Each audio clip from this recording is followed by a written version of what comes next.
This is the beginning of a second series called the Second Treatise of, in the same book of the Splendor, Solis. There are 7 pictures representing the alchemical process in a slightly different way from what we have seen before. The first picture I will describe represents a highly ornamental niche in which is a large upright glass cucurbit or retort, hermetically sealed, standing upon a green wreath circled at narrow part by red and gold crown. Inside the cucurbit is seen a naked child, a little boy, presumably, holding a black flask or crucible in his right hand with which he is pouring contents down the throat of a dragon or some horrid aquatic monster, having claws, scales, and finny wings. The legs and breast are covered with peacock feather spots. In the left hand, the child holds a pair of small bellows with which he points towards the heart of the monster. An allegorical figure of Mercury seated on a car with a caducean rod in his left and a reaping hook on his right. An infant reclining before him on the car and driving 2 green and gold dragons or monsters surmounts the niche. On the base of the picture is seen a river from which an old man draws water, and which he is pouring into a barrel, but which is running out as fast as he fills it in. A man with naked legs is trampling animal skins in a tub, while a courier is shaving the hair of the hide in front of him. An old man, bent with age, is soliciting alms from a comfortable, well-to-do, middle-aged man. On the right margin and beyond the river is a woman feeding a pig. A man is seizing another pig by the leg with one hand and ear by the other, while another pig is seen pent up in a box as if being carried away or slaughtered. Beyond is seen a man with a team of 4 horses drawing a plow, while another man is in the act of beating one of them, a brown one. Another man is in the 3 of them are brown and 1 white, which seems to be pulling very willingly. Beyond this is seen one man cudgeling another man whose hands are tied behind his back. Above that is a large crowd of people around a gallows where a man is being hanged. On the left margin are 2 cripples seeking and receiving alms from a gentleman, while beyond them is seen a funeral procession going into a graveyard close to a large cathedral. 4 mutes dressed in black follow the coffin, which is carried by 4 men. This is the form in which all 7 of these pictures is shown. In the center is the alembic, the vessel in which some kind of transformation is taking place as a purely symbolic statement. Around it are a series of events, people, and actions that represent in action, you might say, the behavior pattern that corresponds to the image. So in the center you have the symbolic image, and around it you have the pattern of behavior. This carries out most beautifully Jung's conception of the archetype as combining both the archetypal image and the pattern of behavior, the one corresponding to the other. The figure above is an astrological figure of one of the 7 planets. In this case, it's said to be Hermes, but it's really Hermes in his Saturnine aspect. So it's really Saturn rather than Hermes in the positive sense of the word, the great reaper, the fellow of death, or of what we see here more as limitation. It would represent everything that is limited and somewhat suffering. You see, nobody's happy, really very happy in this behavior pattern. All suggests different activities that show limitation and also repetition. Futile, useless repetition. Here is a man that's pouring water, old man that's pouring water into a barrel and it's flowing out the other the other end. It would be to say this is a senex or old man, old attitude that simply repeats itself, as we saw earlier in one of the other pictures about the old king. Here it comes out as ordinary everyday life patterns where we tend to repeat and where we make do with what we have and don't expect anything too grand and expect life to be a suffering as well as making some kind of survival. We survive. This would be a situation that I couldn't think of comparing to anything that happens in the ordinary process of analysis. It's much more as though this series begins something of what Jung might call the process of individuation, which could happen in anyone's life, whether they're in analysis or not. It simply is a much more general picture of life in its changes from this, which is essentially a deprived and rather depressing state of affairs, to something that would lead to some better solution to the problem. Now I've talked about the behavior pattern. What about the symbol? The symbol, it says, is of a sort of little monster. It would be the prima materia, the chaos, the original chaos. So again, we're back with alchemy and with our process. But here it's being treated by a little youth, by a little boy, meaning the spirit of youth is getting to it. And with one hand, he's pouring water into the mouth of the monster, and with the other, he has a bellows, which is keeping up the heat. So he's subjecting this to the two processes known as the solutio and the calcinatio, which are said to be the beginning of the alchemical work, to dissolve the materia or to heat it up, to dissolve or to burn up are equivalent. So he's doing both at the same time. This is a psychological state that's almost impossible to describe in words, but it presumably represents something that we do often see in dreams and fantasies. Very often there's the healing water and the divine fire that tends to invigorate and enliven us. In the next picture, another cucurbit. Inside the glass vessel are three doves or birds. I don't know why he says three doves or birds. They're birds. Whether they're doves, I don't know. But one is colored red, one white, the third black. The two former, the red and the white, are busy pecking or fighting the black one. Which they have got down upon its back, and it is throwing up its claws in self-defense. The white pecks it under the tail, the red pecks it upon the head. Golden scintillations appear outside the head of the red bird on the surface and outside the glass. Underneath the base of the niche is a massive wide stairway inside the Vatican. Halfway up this stair is a wide landing space upon which are a table and two black trunks or boxes. On the table are a pair of scales, two heaps of gold, ink bottles, desk, and a printed paper hanging over the side of the table. A man clad in red and blue, with blue cap, is sitting at the table upon a black chair, looking over a large book. Two men are standing at the table, apparently conversing. 2 steps up the left is a man on his knees upon a crimson carpet. He is draped in red and gold. 2 steps further up sits the Pope, robed in red and gold with his triple golden crown, in the act of placing a crown upon the kneeler's head. The Pope is surrounded by numerous cardinals and others. 2 are seen working a still or retort in the quadrangle, while a pack of hounds and people are seen hunting in the distance. One humble-looking suppliant is seen near at hand upon one knee, as if soliciting some favor.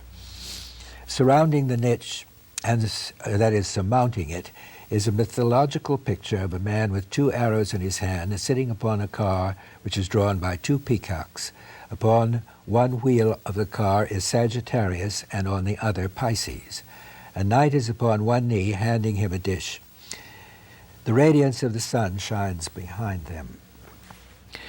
This is the symbolism here is very different from the previous one. Instead of limitation and suffering, here everything is fulfillment.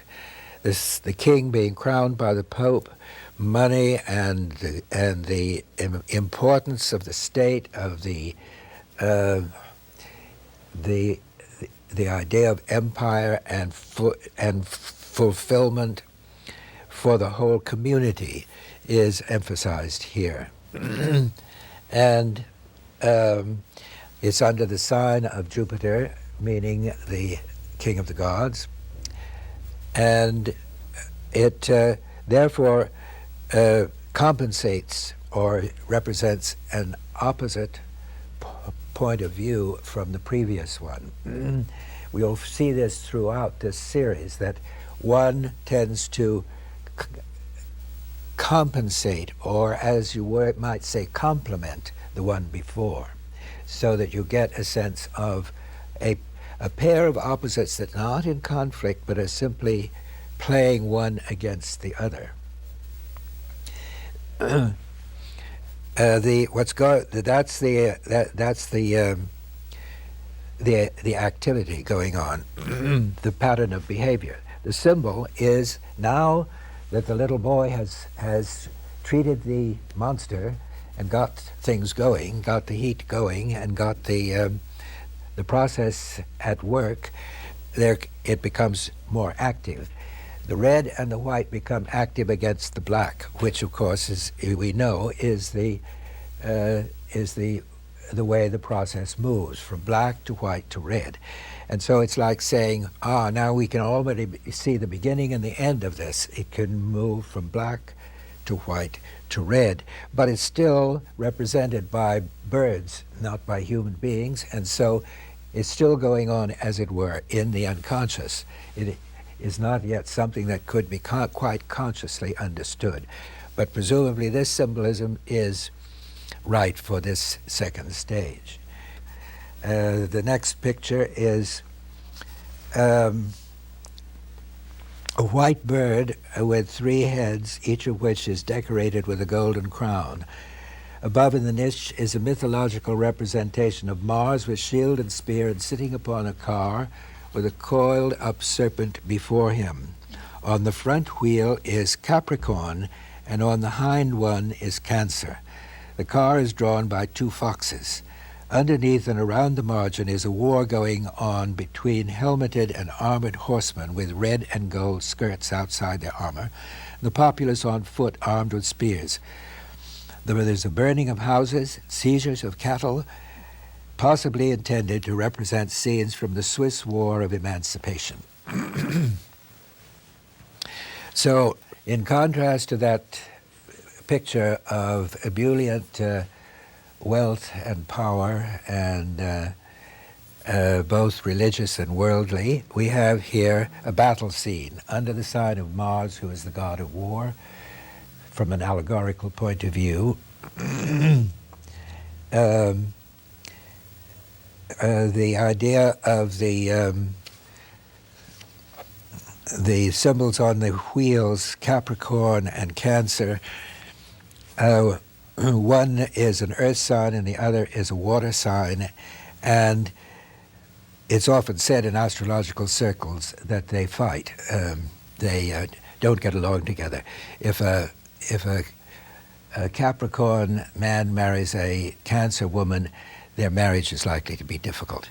And I don't know enough about astrology to know whether that is true, but one woman said, yes, the trouble with us that when we try to go along, we become mud, water and earth mixing together. So it's a suitable astrological image to correspond to this state of conflict. I think the idea of its being the Swiss War of Emancipation is purely the idea of the man who wrote this. I don't think it probably has much of anything to do with it, although as a period piece it probably could, it easily could be that. But what it is a superior power overcoming a revolutionary uprising of peasants. So the power is stacked against the weaker ones. So it is that kind of behavior pattern, or that kind of situation where the people who are oppressed are rising up, but unsuccessfully against their leaders. Now, the bird with the three heads, I cannot tell you anything about, because there's nothing in the text that would indicate what it is, and I have not found anything like that in any of the alchemical symbolism except this. I can only suggest that it represents that Trinitarian situation that we've met once before, which we know is unbalanced. The three is an unbalanced number, and we might say here is that beautiful anima candida, the beautiful bird, the beautiful white bird, but it's in conflict with itself. It's unresolved. It has crowns on. Each one has a crown on its head, but it doesn't look as though each one would be very could accept this situation as being unified. It's more as if it's a state of, it probably goes with the idea of this conflict. As I said, this is purely a hunch. I don't know. Somebody else may know much better than I what this bird might mean. It has, however, three crowns on its head, which suggests that it's still very much a part of the kingly art. Now, in contrast to that, we have here a peaceful scene. In the cucurbit is a monster dragon having three heads and long necks attached to one body, similar to that in the 12th picture.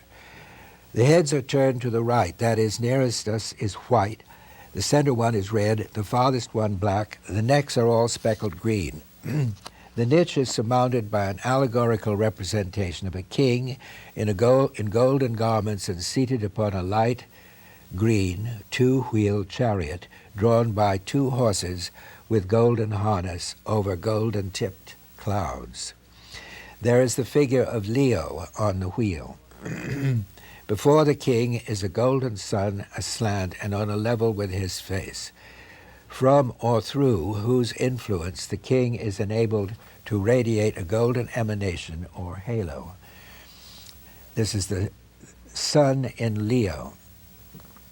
Underneath the cucurbit is a king in royal red and gold robes, with black clothing and cap, sitting on a dais on a lawn.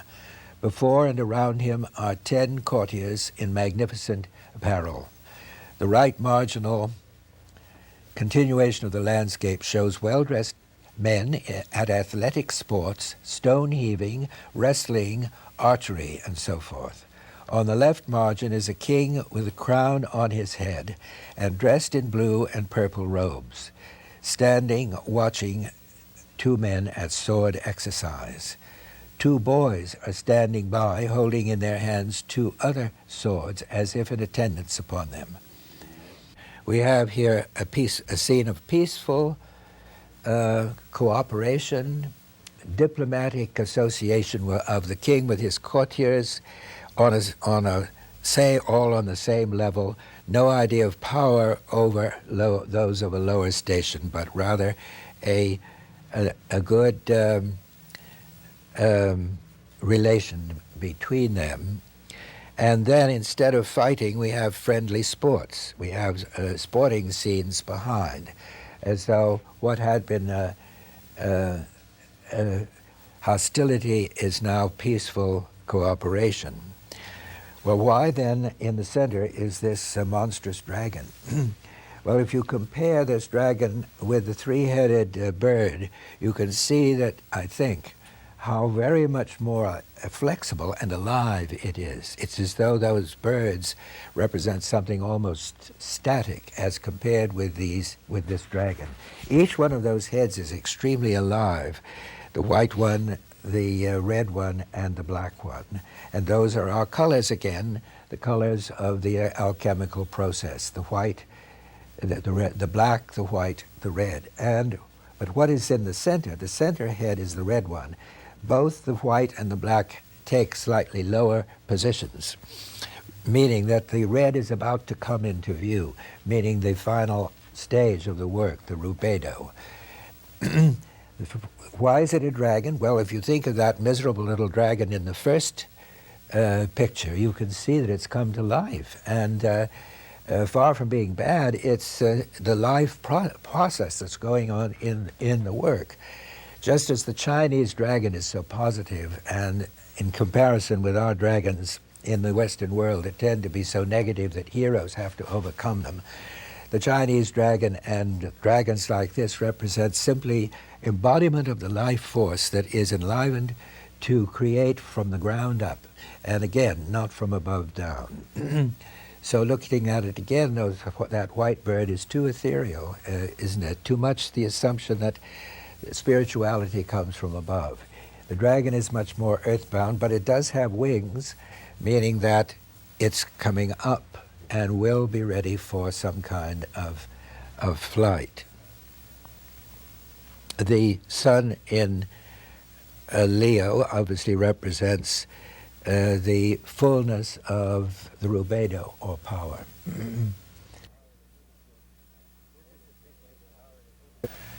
This is the picture that Lauren Peterson made into a stained glass window for the Institute, for which I've been very grateful. And I asked him at the time that I was showing these pictures to my students why he chose this one. And he said, because I asked you which one you liked best, and you said it was this one. So he's right. I really do like this one the best. It speaks more to me, and as I think it speaks more perhaps to people in general. It is known as the peacock's tail, or the peacock. A similar, more fanciful golden niche. The top part has a circular opening in it to allow the pointed top of the glass cucurbit to pass through it. You see there's a hole in the roof there, which is unlike any of the others, and the golden chains are not unlike any of the others. So, and we never know quite what that means, but presumably that hole in the roof represents an opening into the above, which I think represents that now the spirit is ready to ascend beyond the actual symbolism involved. The peacock it represents that moment in the process where the black turns to white. It's said to represent the iridescence of color seen in the black nigredo when it is about to change into the white.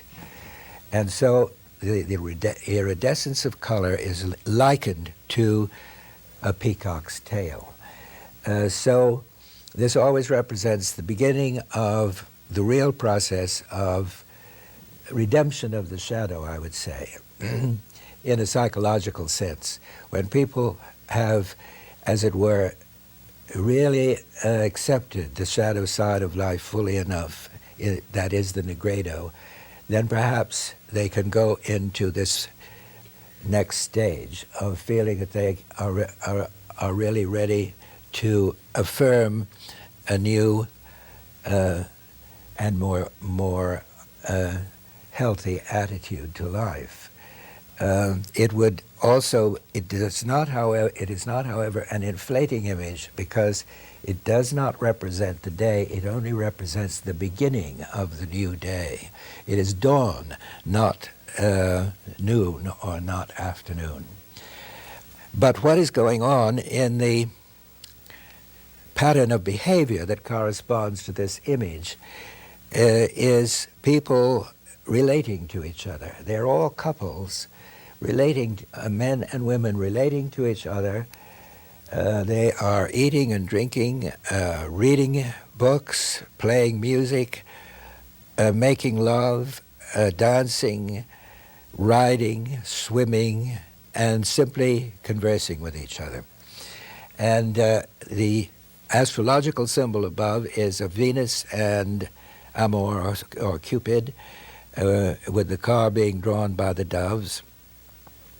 And this obviously represents what we allegorically know as the Greek idea of love, the love goddess and her son.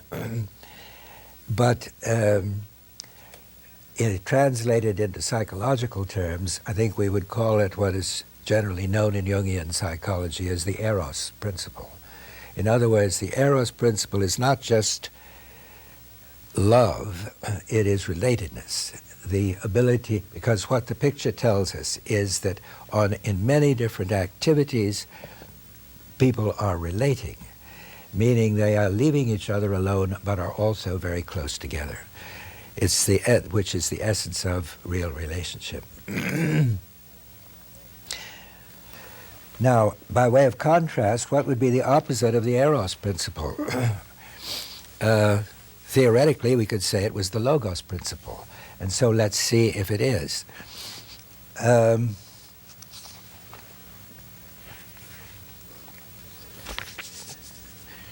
similar cucurbit, in which is the figure of a queen with the upper part of her body naked, but with a pale blue robe thrown loosely around the rest of the body, except that the feet and ankles are bare. Around her is an oval-shaped halo, like a blue and yellow rainbow. Beneath her feet is a golden side face of the sun. Flowers are painted on the golden margin. A figure of a man on a blue car holding in his hand a radiant caducean rod. Obviously, Mercury in his positive aspect. Gemini and Virgo on the wheel. Underneath the base of the niche are two philosophers studying a globe. Another is writing at a desk while another is sitting at the table counting gold into bags. To the right side of the table is an ancient organ which is being blown by a man at the bellows behind, while the organist manipulates the keys in front. Two choristers and a man playing a brass wind instrument completes this group of what's called commerce, science, literature, and music, while sculpture is represented by two men operating with hammer and chisels upon a short stone pedestal. The background depicts a very busy and prosperous commercial city, possibly Venice. So the behavior pattern suggestive of this situation is the arts and sciences, and in all sorts of ways, which I think is a fitting representation of what we mean by the Logos principle. The Logos principle animates that activity that has to do with tangible creativeness in terms of mind, spirit, artistic ability, the philosophic, the aesthetic, and the scientific. And the Hermetic symbol above in the astrological sign of Mercurius, Hermes, is certainly right for that, in the sense that Hermes does represent the ability to undertake something new in a creative spirit at its best. And it's that aspect that represents the creative intuition to inaugurate something new and bring it to some kind of fulfillment. The caduceus, therefore, stands also for the unification of the opposites, lifted from a chthonic level to a higher level. You can call it the anima in men or the creative feminine in general. I prefer the creative feminine in general, especially as she does not seem to want to be taken either totally as a queen, because she's half naked, and So it's as if she wants to be taken as a symbol of the cultural unconscious, something that is common to anyone who is in the process of creating something of permanent value. Now, that's the next one. The last of this series, number 7. A youthful boy king, dressed in red and gold. His legs are bare from above the knees to the lower part of the calves, boots red and gold. He holds a golden ball in his left hand, a scepter in his right hand. He stands upon a crescent moon, convex side up, and with an oval halo of light, throws a great radiance all around of deep yellow and golden emanations. The niche is surmounted by a golden car drawn by 2 female figures in red and gold. In the car is seated a female figure holding a crescent moon in her hand, concave side up. On the wheel of the chariot is a sign of Scorpio, moon in Scorpio. Underneath the base of the niche is a river with water birds on its surface, fishermen in a boat casting nets, others fishing with rods and shooting, hawking, washing clothes in the river, hunting, riding, boating, and ships sailing are seen in the middle and extreme distance, and a mill wheel is being moved by the stream near the foreground.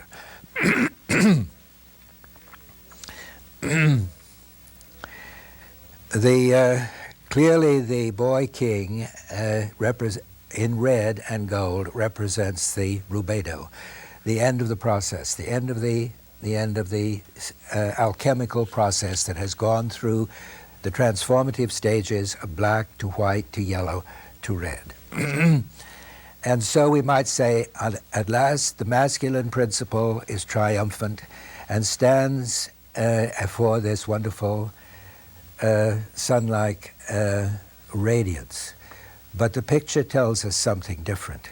There is no sun in this picture. It is the moon. He is under the sign of the moon, and he is standing on the convex side of a crescent moon.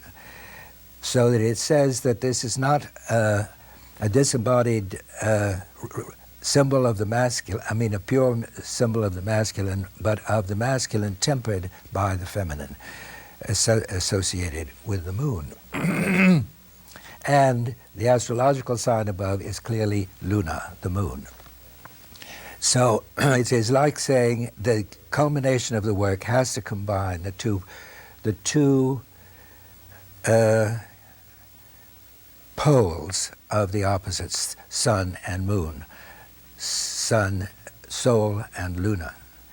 But the kingly presence represents the fullness of the rubedo, the red color that represents the end of the process. So that's the symbolism. What is the activity, the pattern of behavior going on around? It is of hunting and shooting and fishing, and shooting and fishing and hawking and washing clothes and the mill wheel and all sorts of things, which I puzzled a lot about until I think back to the first picture, where everything is about nature, but nature with limitation and suffering. Where nature exploited might be the title of that first picture that we saw of this series. This is mankind cooperating with nature. It is using nature but honoring nature, so that none of the activities are against nature. It presumably represents the cooperation of man with nature. So therefore, one has then the sense that in this pattern of behavior corresponding to the new life, mankind would be able to live more peaceably with his own instincts for aggression or peace, and harmonize them in the way that the picture tells us. So that is the end of this series of 7.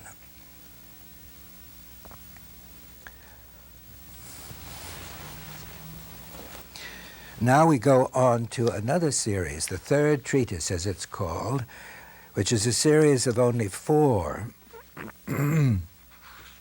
pictures.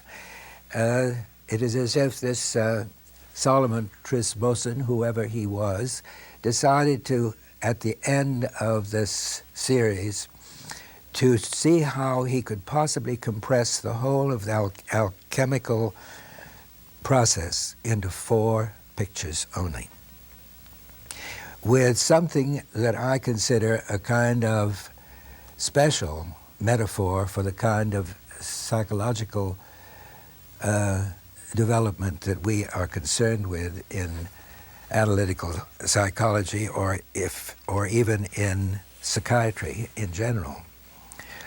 The next figure then is, I will read you. A most dismal and curiously dark, weird-like subject, a bleakish, stunted landscape with black, blighted, withered trees in the foreground. A monster black sun is in great part sunk below the ground, yet visible and partly rising above the ground at the center of the landscape, in middle distance. The rising of this pall-like, bristly black sun overspreads and hides totally the body of the true sun, which lies behind.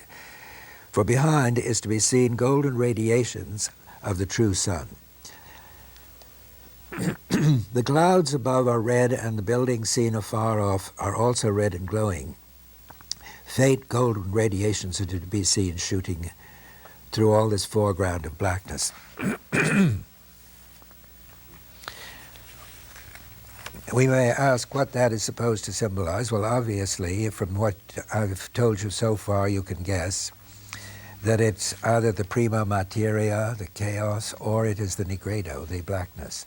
Certainly blackness predominates, and so it's as if what had been glowing and sun-like is completely eclipsed.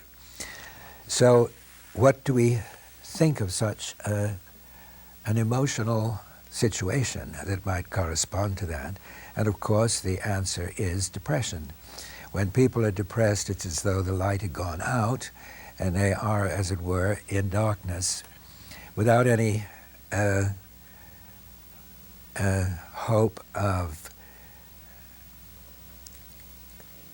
coming out of that. Even though the sun is still somehow there, it is not there for them. At least that is my idea of what that might possibly represent.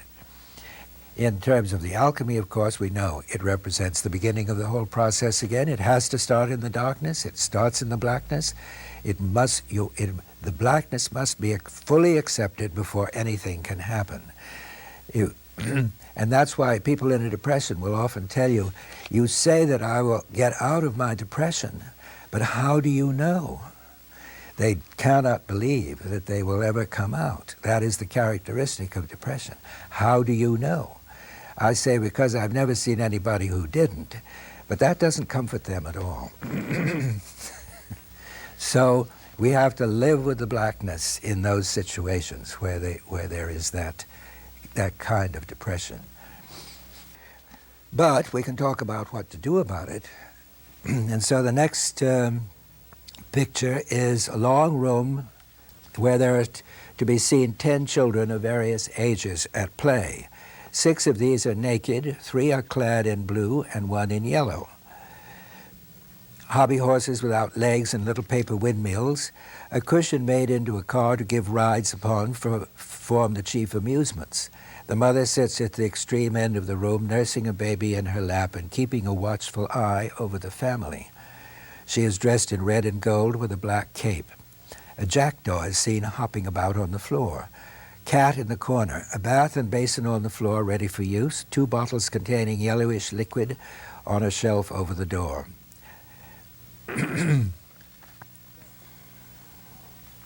So, if we're thinking about doing something to alleviate a depression, what might we suggest?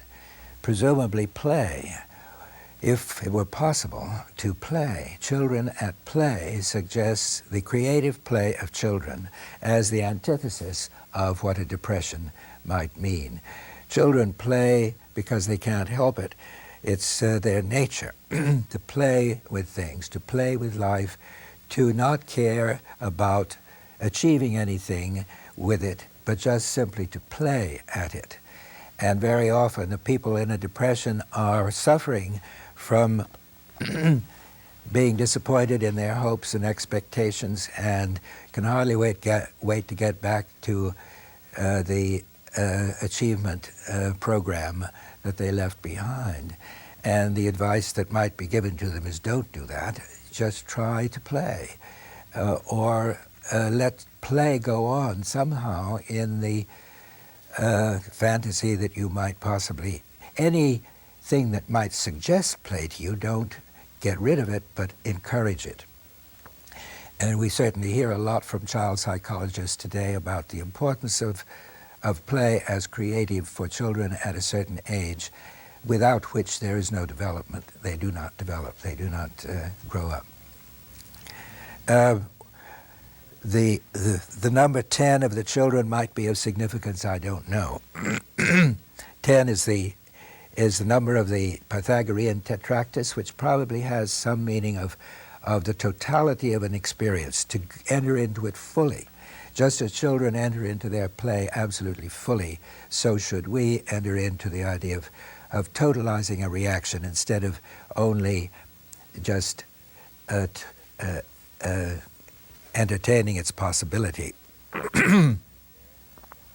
The mother is there with the family so that there's presumably a maternal aspect that's well represented. And we know from our psychological studies that the basic trust in life goes back to a good relation to the mother in the earliest years of life. So these children presumably have that kind of basic trust in life. The bottles containing a yellowish liquid on the shelf over the door suggest the alchemical process, and I don't know what the jackdaw means at all. So, if we first started out by saying that the spirit of play should animate this depression in some way and maybe help, maybe that doesn't work. What else might we try? Or how else might it be met? And the next picture is said to be a river and a landscape. A cauldron with fire underneath and a few black earthenware vessels surrounding in the immediate foreground. On the foreground are 9 women washing and wringing clothes, hanging out, drying, and bleaching. That is all.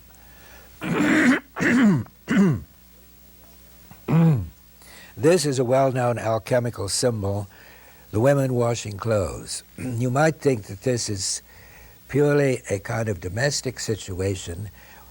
All this talk about spiritual life and alchemical transmutation of metals into gold, and the spiritual bird, the white bird of illumination, and all these wonderful things, is it just to be reduced to women washing clothes, which would represent a kind of repetitive life that just goes on every week, every year? Well, it might be saying that something like that could be good for you. I mean, you could feel that the habits of the daily habits of life have a saving quality. Just keep on doing what you've been doing. It might be a good advice to somebody in a state of depression. Don't try to. If you can't change it, then don't. Just do what you have to, what you can do, which is to keep clean and do your habitual thing. Well, when I suggested this once to be an explanation of this picture, Dr. von Franz in Zurich jumped on me and said, "Oh no, it's a very mystical picture." It's not a mundane picture at all. And she was right. It does represent the solificatio, a combination of the solutio and the solificatio. So on a higher level, the solutio meaning to dissolve the depression, so to speak, or the blackness in the washing, the purification. So it's the purification again. But water that is in the clothes left to dry, you can see them lying on the ground left to dry, the moisture evaporates and goes up to heaven. And then, so that is called sublimatio, the sublimation.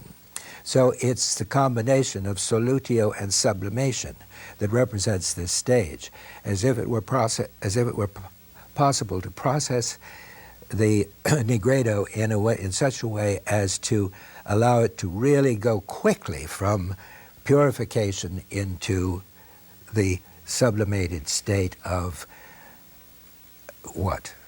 Euphoria? I don't know. Maybe not. Presumably not, because it is simply nature. It is like saying, let nature do it. Let the moisture rise. So there's no sense of any effort and no sense that I could see of any possible inflation in this. And that's why it's represented as a women's work, that they are very concerned with doing it for its own sake and not for some ultimate purpose. Well, after that comes the final picture of this series of 4. The sun has just risen, golden red, serious, thoughtful, and severe looking. The eyes seem so penetrating, as if they would search into and question your innermost soul. The landscape has the sanctity of night over it and is of a blackish gray tint. A city is seen on the hill right underneath the chin of the sun. Yet it is seemingly wrapped in night. There is nothing like life stirring. All appears wrapped in night and sleep, and as if the sun had stolen upon them unawares at very early morning and was unable to give any light to the earth yet or waken the people. So the question is, what does that mean? You have any idea? We might talk about it a little bit. What does it say to you? Maybe it's something about the promise of light, or... Well, if we started with the idea of depression, it would mean what? It's partially lifted. Partially lifted, Partially not completely lifted. lifted. No, partially lifted. We don't. If it were totally lifted, what would that be? You'd have an inflation. You'd have an inflation. You'd have a manic depressive situation, wouldn't you? That's the great danger of depression lifting too soon. If there is a person in a psychotic depression, if the depression lifts too soon, they become gloriously euphoric, but nothing has changed. And you know that sooner or later they'll fall back into it again. If you could keep them in the depression long enough to allow the healing process to take place, then you would get a cure for depression. And that's what these old alchemists seem to me to understand. Don't let it lift too soon, but it will lift, you see. That's why I say to my depressed patients, I don't know, but I've never seen a case that didn't lift. But don't let it lift to cling to the depression as long as you possibly can, so that if the sun does rise, it'll be serious, take life seriously, and protect you from falling back into that kind of depression again. Does that say? That seems to me to account for the expression on the face of the sun.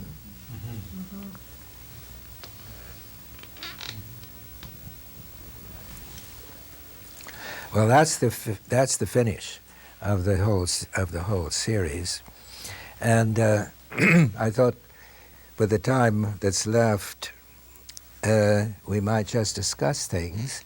Any questions you might have, or thoughts about what we've talked about? Joe, is the organization in the 3 treatises as separate units, more or less, but related, related in some kind of way to that notion about the spiraling around the central problem at a higher level of consciousness, that having worked through the, quote, alchemical process or the analytic process, it's not done once and for all. What would you say?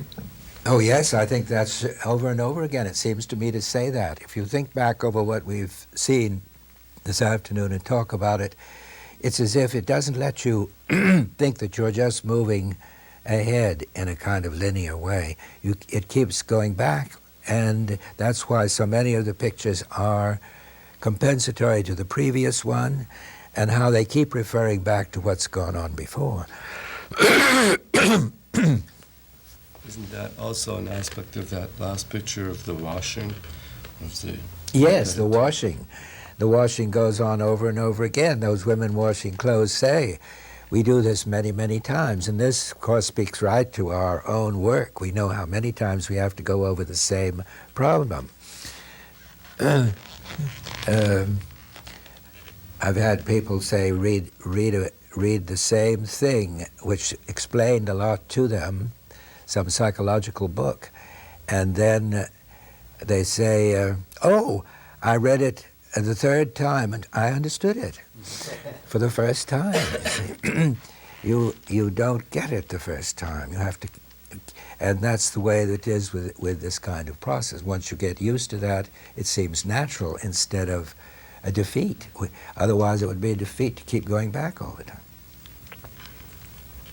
I was interested in the way this series was broken in up to shorter series, and in your commentary on the first 11, it seemed to me you frequently referred to the 4 elements. But Yeah. then I noticed that in the next 7, there was a dominance of the astrological symbols, usually represented at the top of the picture.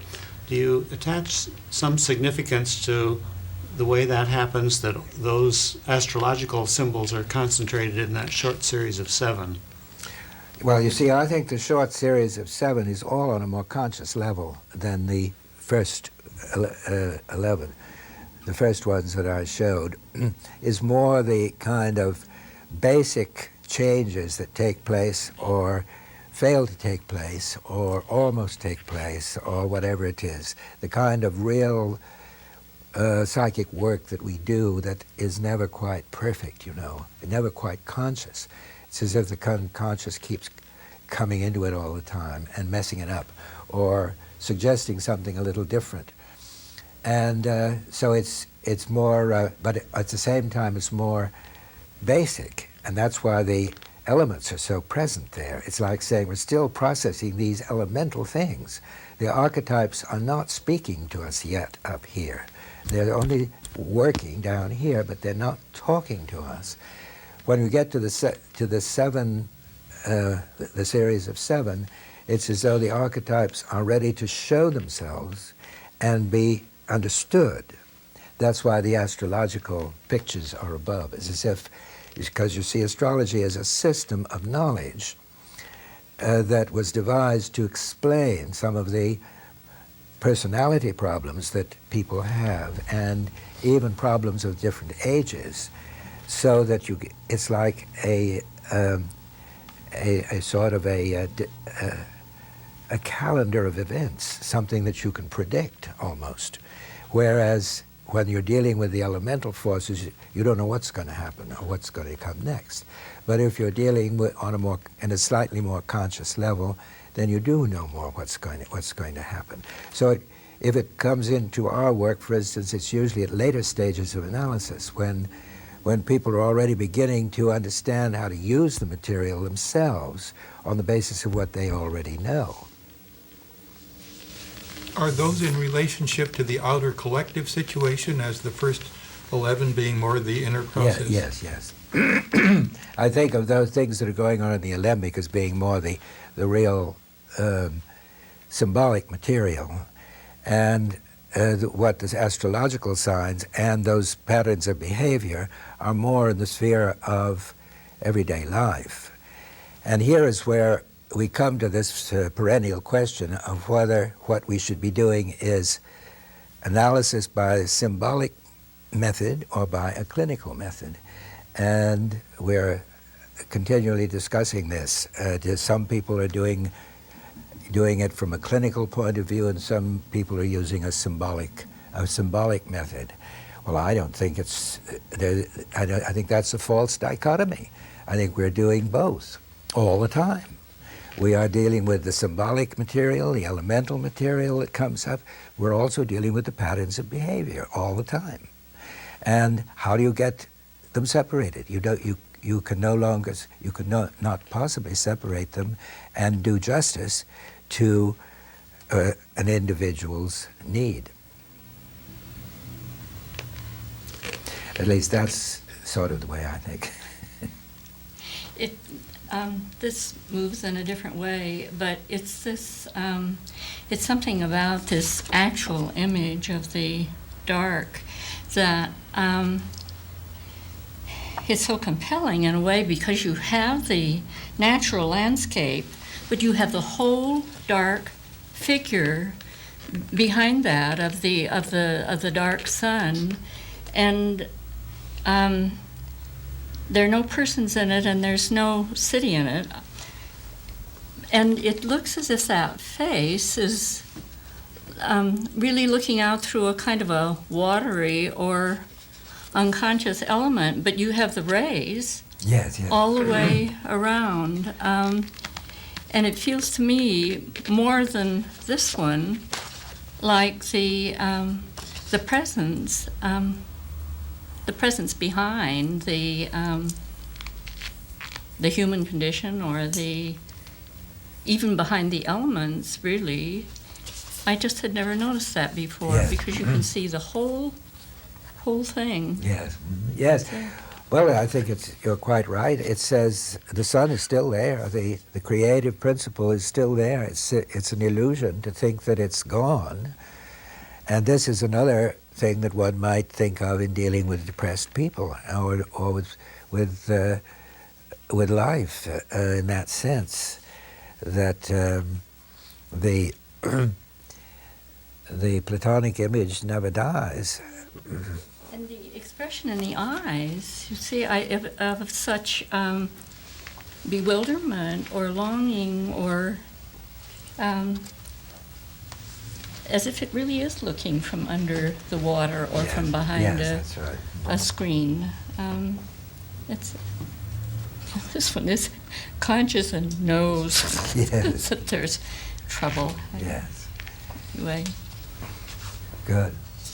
Well, that picture reminds me, from my own extroverted, intuitive point of view, of a Hawaiian lava flow, which has just decimated the countryside. You mean the Yeah, dark sun? Yeah, The the dark dark sun. You know, where there's just been a place devastated by fire. I mean, it's like the A blasted landscape. blasted landscape. There are sections at Latson that are like that too, that absolutely bear from those. Yeah. But yet above it, you see, is the beginning of dawn. Yeah. Yeah. Yeah. Well, that's why she's so compressed. I think that he compresses into that one picture about 2 or 3 different themes, Yes. which is to the solutio, the calcinatio, everything. It's all in one place. There's the nigredo that has to be acted upon, and the elements are there to do it, but it's not. They're not free yet to assert their influence. Can I come back to Harry's original question about how these 3 processes relate to one another? I mean, is there a higher or lower element, do you think, to either the series of 11 or the series of 7 or the series of 4? Well, I don't know, and then we have no way of knowing because the text doesn't tell us. But I like to think that he wanted people to see that alchemy could be understood in different ways, and the first way seems to me the more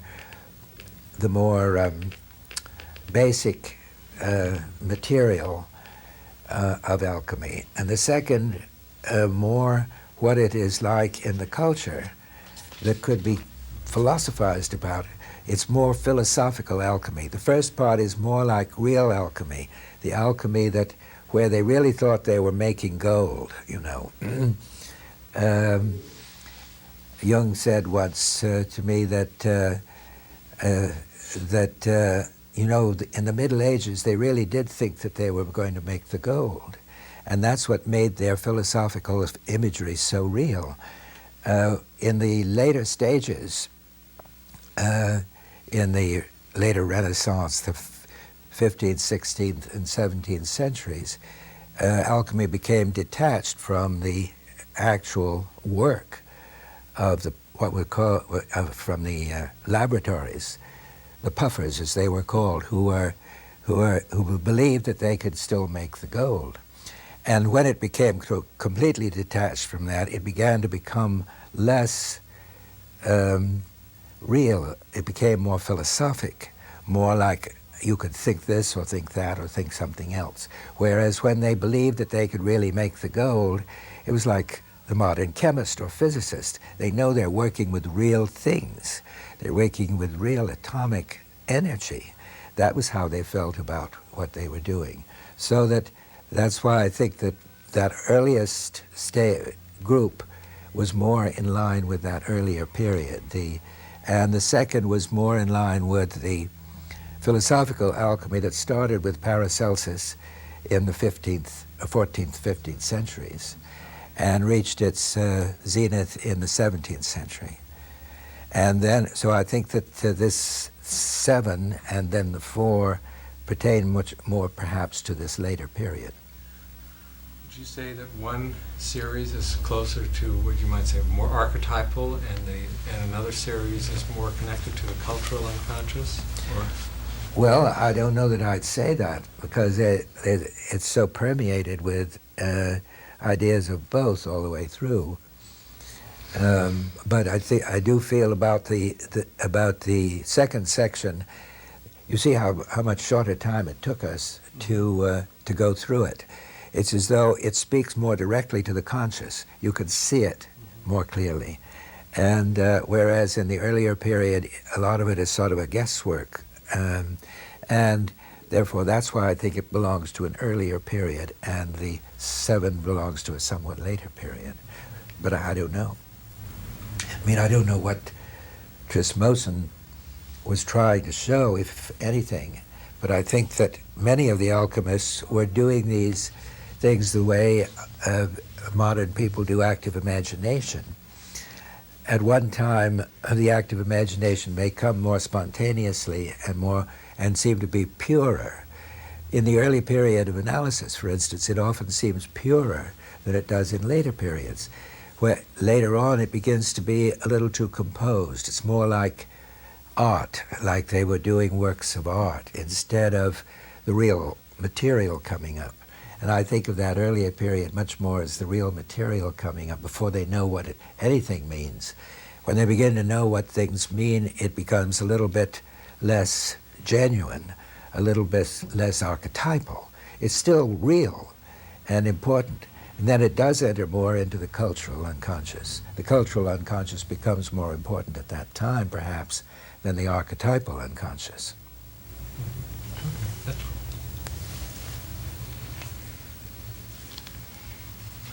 Would you say there was anything in the culture of the time these were executed that would have influenced Oh, the yes. paintings? We could go into that at great length if we had more time. This was done at the High Renaissance in the 15th century, when when, for instance, the kingship was still very much alive, and the domination of countries by kings, by the principle of kingship was still absolutely in place.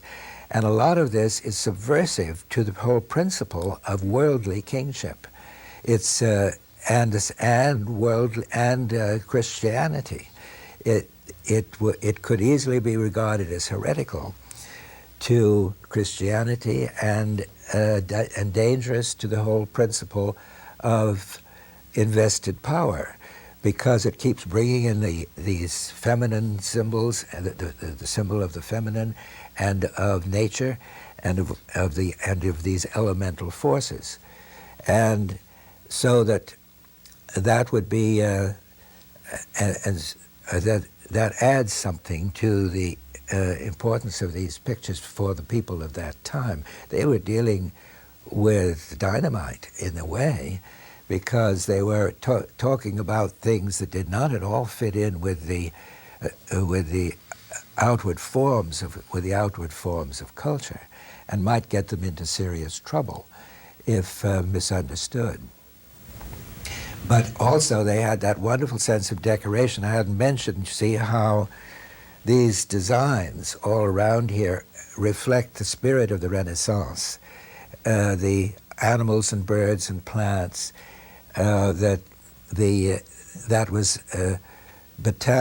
botany was a new science, and they began to look at plants and look at animals and look at nature. They didn't used to look at those things.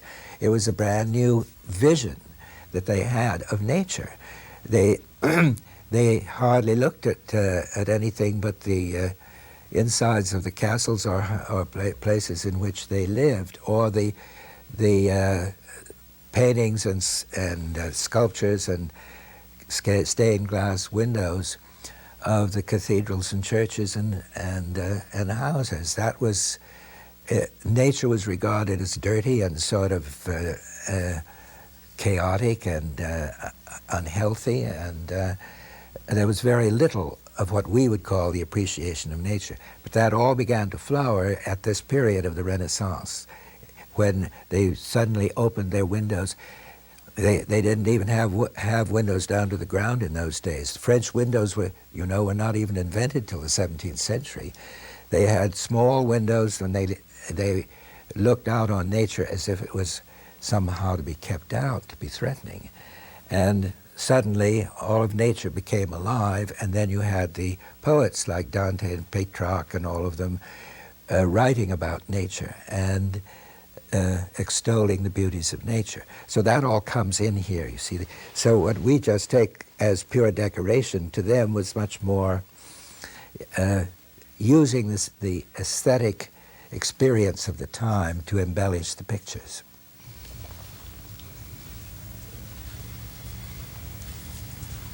And those frames are all on the golden ground, Yes, which gives that yes. sense of enormous light. Yes, that's right. So there are quite a number of things that could be discussed from a cultural point of view, from a point of view of the period in which they were done. But that would take a whole other study. Well, I'm just curious if you think that the man who did this, his psyche wanted, it was so important because of the culture that he do this at this time. Is that something you could say? Well, he was supposedly a follower of Paracelsus, who lived in, I think, the 14th century, wasn't it, or early 15th. And there was a whole new idea of medicine, you see, of healing, of the use of drugs, of herbs and drugs for healing, as well as the psychic healing that went on, which the doctors had all on the whole ignored. So that a whole use of nature was beginning to be discovered. And while they were still miles away from understanding the true psychophysiological meaning of the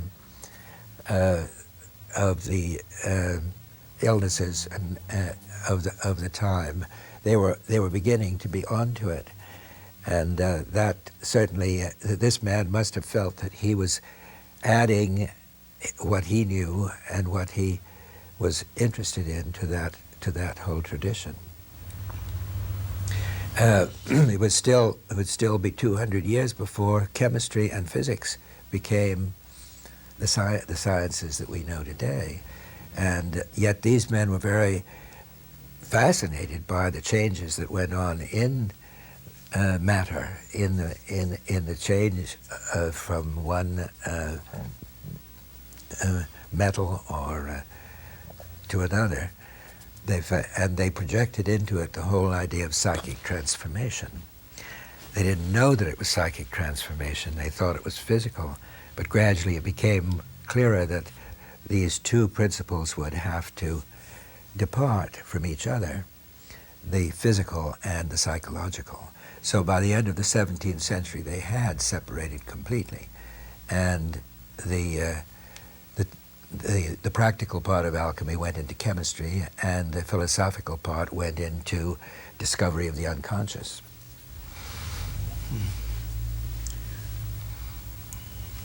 As you went through trying to amplify these to understand these pictures, I wonder if you ran onto any images within the series that on the basis of your amplification you had difficulty fitting into that picture, if any of the images that were used here had any kind of unique appearance that was difficult to see how it was really integrated into the picture. Well, as a matter of fact, 2 or 3 of them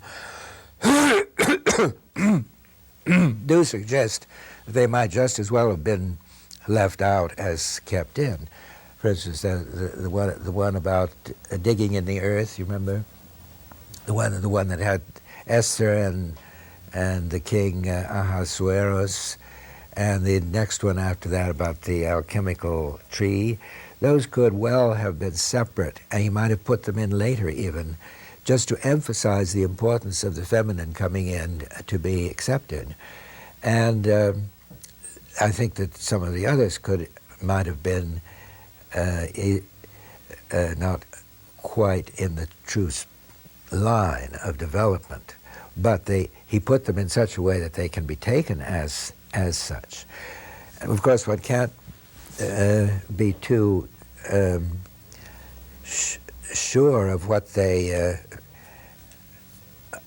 meant to show, because there is such a confusion at times between the alchemical theory and the actual process. So many of them were in a state of confusion themselves at times. I think this Trismosan is less chaotic than most of them were, less confused, I mean, about what he was doing, because he was so concerned with making these books, the 3 of them. These last 4 have had an absolutely enormous impact on me, just from looking at the messages, and that there's nothing about kingship in them. And while the things take place in a Renaissance kind of setting, it's almost as if this might have been his individuation statement.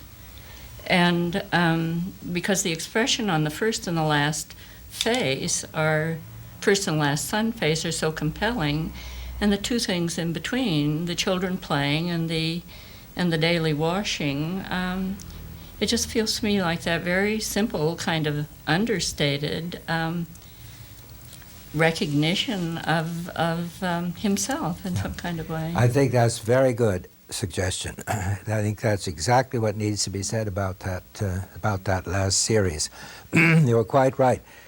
All the royal symbols are absent. No kings, no queens, no princes, no symbols of power or prestige, and also no archetypal elemental symbols. The 4 elements are absent too.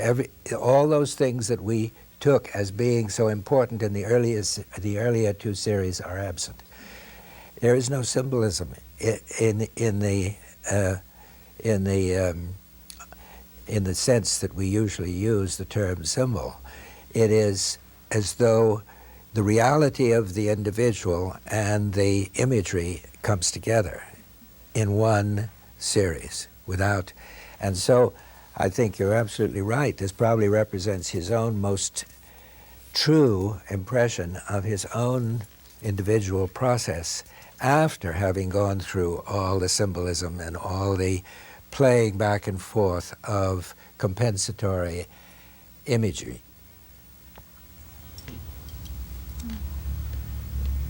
As though maybe it's the process of play, as you've used the word and as the children illustrate, rather than leading towards something, it's the process which makes the difference. Yeah, the process itself. Yes. The process itself is all there is. Yes.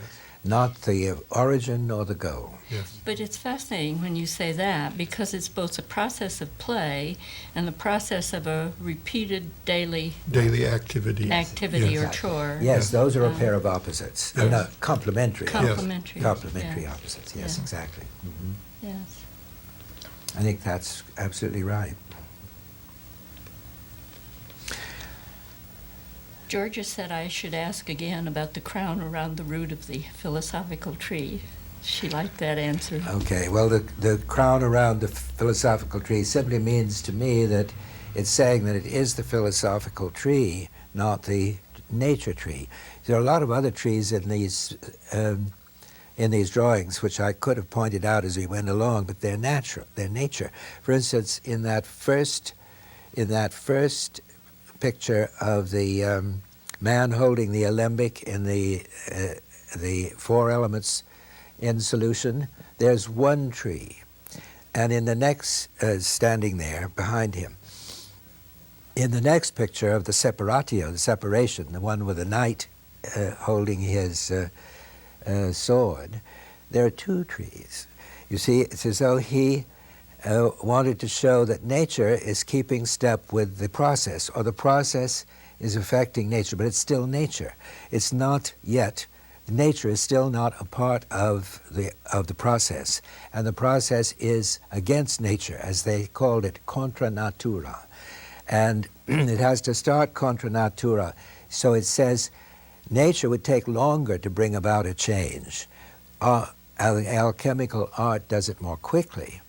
And so when you get to the point of this alchemical tree, it's really going somewhere. The tree with the crown around it then represents no longer pure nature, but nature affected by the alchemical process, but not separate from it. And then the stream from the base of the tree. Well, we don't know quite where it comes from, whether it comes from the other side of the tree or from the base, but sure enough, the water of life, the tree of life and the water of life are both used, you see. They're being used in the interest of the alchemical process. The water is being used as the bath water for the ladies. And the tree is being used as the opportunity for the adept to climb up and get the fruit and bring down the golden bough, and the tree itself is animated to send forth this shower of birds changing from black to white. What do you find personally so much more attractive about this whole series than some of the other alchemical series? Well, just because it's so condensed and because it's so complete. You see, now I haven't studied alchemy in the way that some people have. I haven't never really studied a lot. It's very, very difficult to study these manuscripts because they're all in Latin. And this happens to be one that has been translated into English and is available. And you can really figure out from what has been said about it a great deal more than usual. But some of the other manuscripts have tremendously significant and somewhat different symbolisms in them, more dramatic in some way. Nelson's ordinal and the famous one that Jung uses for the alchemy book, the Rosarium. And of course, Jung has told us about that. If one were to study more of the alchemical manuscripts, one could make another kind of study. Of course, Jung did. He made a study of a comparative study of the symbolism.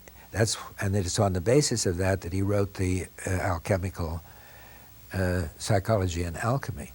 But from my point of view, it's very difficult to read that stuff because it's so full of references that you start tracking any one of them down, you get lost in a whole other series. Even in Edinger's book, he starts he has each one of the processes in this, which he shows as a diagram in the center, like the solutio and the calcinatio, and then little lines running off describing the attributes of each one of these things, and they all go off somewhere else and connect up with other processes. And so, and while he does an excellent work of showing how they are all interrelated, you see, all these processes, when you really try to settle down and study one of them, it would take years to really figure it all out.